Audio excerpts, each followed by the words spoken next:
Who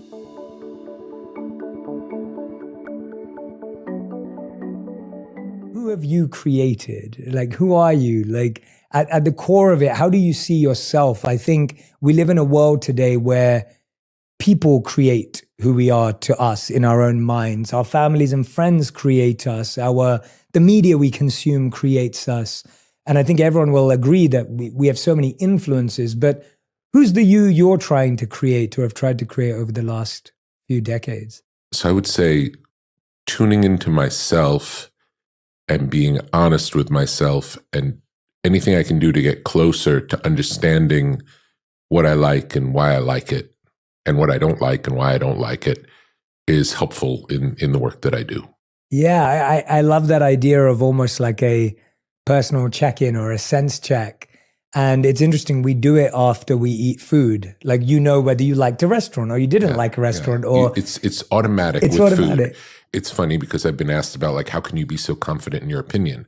It's like, if you taste food, how confident can you be if you like it or you don't like it? It's so clear. It's so face value. Yeah. And I think we tend to overthink and put layers on top of something as simple as, it tastes really good, I like it. Yeah. Or, you know what, this one's not for me. Yeah, absolutely. It's as simple as that. Absolutely.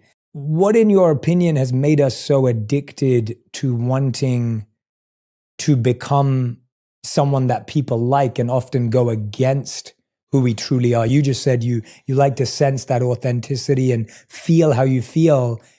A lot of people are scared of that. A lot of people would rather mold and become malleable and evolve and become who people want them to be. Why do you think that is? People like to be accepted. People want to be accepted.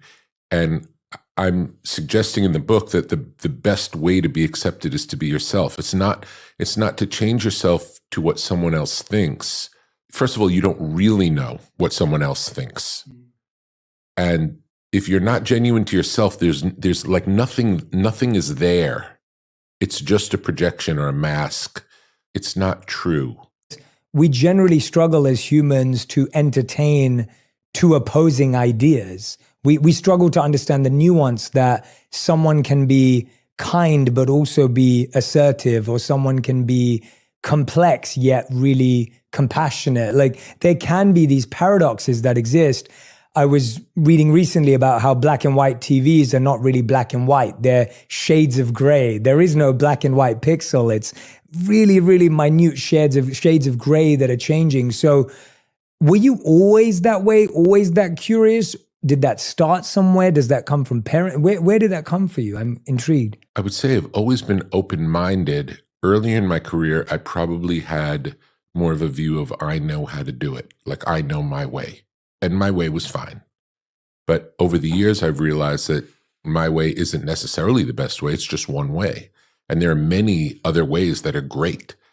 I was a vegan for 22 years, and now I'm mainly carnivore. When you've really committed to a vegan lifestyle, it's very difficult to break out of it. And for about a year, I believed that eating meat was the healthiest thing I could do, but I couldn't do it because I was vegan. I was committed to being a vegan. So it's a perfect example because it was something I was dedicated to for a long period of time. I had new information.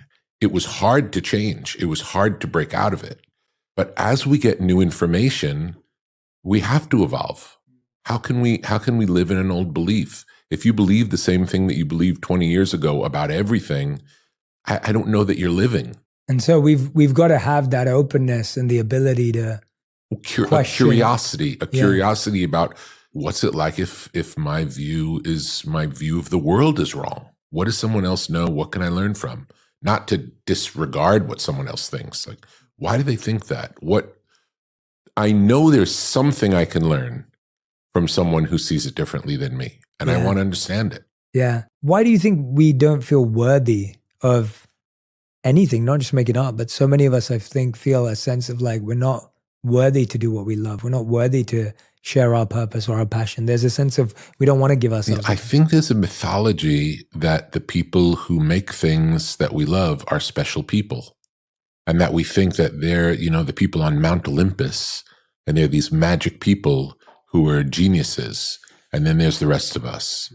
And that's not the case. It's like we're all just people. We're all doing our best.